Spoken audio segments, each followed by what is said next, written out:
Ito sa mga bahay ni Doc. Pasabog ka. Uy, matagal na ba kayo magkakilala ni ano? Korak, siya si Bebe mo. Yes. Ayan. Matagal ko ng friend yan. Kasama ko sa mga racket-racket sa view. True.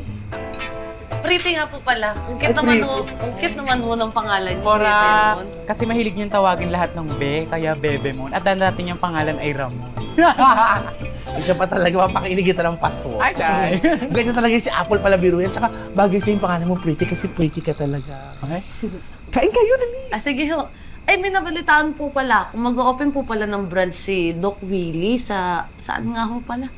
Kung maka-branch ka naman. Hindi naman bonggang-bongga yun. Nag-open siya ng bagong salon sa Quiapo. Sinabi kasi ni Doc, makakatulong ka daw dahil marami ka daw mga customer. Kaya, ayun. Naku, tumpak ho talaga si Doc. Marami ho talaga akong kakilala doon.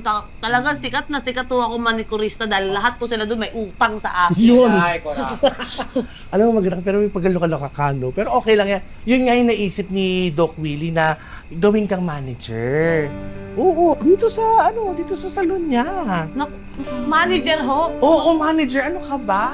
Naku, Bebe Mon, wala ho talaga akong alam sa pag-manager kasi wala ho akong natapos grade 6 po. Hanggang doon lang po yung... Uy, alam mo, pretty, wag mo iisipin yan. Ang importante, madiskarte ka sa buhay. Tapat ka, hindi ka nanggugulang, mabuti kang tao. Kumakain ka ng vegetables at nagtatapon ka ng basura na tama. Yun ang importante. Di ba, Apple? Tama! Yes!